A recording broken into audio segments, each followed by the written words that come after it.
દુર્જન જન્મે છે કે પછી તેને બનાવવામાં આવે છે? એક શિક્ષકે વિદ્યાર્થીઓને વર્ગખંડમાં એક પ્રશ્ન પૂછ્યો કે વિદ્યાર્થીઓ, આ બ્રહ્માંડમાં તમને જે કંઈ દેખાય છે એ સૃષ્ટિનું સર્જન કરનાર ભગવાન છે, આ વાત સાચી કે ખોટી? એટલે એક વિદ્યાર્થીએ ઊભા થઈને કહ્યું કે સાહેબ, આ વાત બિલકુલ સાચી છે.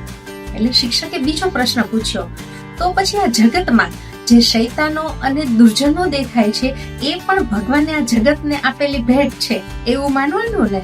ત્યારે વિદ્યાર્થીએ કહ્યું કે સાહેબ, આ સવાલનો જવાબ આપતા પહેલા હું તમને બે પ્રશ્ન પૂછી શકું? શિક્ષકે કહ્યું ચોક્કસ. અને ત્યારે વિદ્યાર્થીએ કહ્યું કે સાહેબ, શું આ જગતમાં ઠંડીનું અસ્તિત્વ છે? શિક્ષકે કેમ નહીં, શું તને ક્યારેય ઠંડી નથી લાગતી? ત્યારે વિદ્યાર્થીએ કહ્યું કે સાહેબ, તમારી કંઈક ભૂલ થાય છે. આ જગતમાં ઠંડીનું અસ્તિત્વ જ નથી, ફક્ત ગરમીની ગેરહાજરીના લીધે ઠંડીની અનુભૂતિ થાય છે. વિદ્યાર્થીએ બીજો સવાલ પૂછતા કહ્યું કે સાહેબ, શું આ જગતમાં અંધારાનું અસ્તિત્વ છે?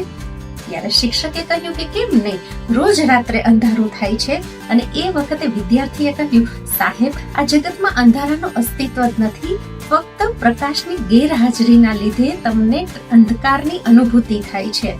એવી જ રીતે આ જગતમાં દુર્જન અને શૈતાનનું કોઈ જ અસ્તિત્વ નથી, પરંતુ જ્યાં પ્રેમ નથી ત્યાં દ્વેષ છે, જ્યાં કરુણા નથી ત્યાં ક્રૂરતા છે, જ્યાં માનવતા નથી ત્યાં પાપ દેખાય છે.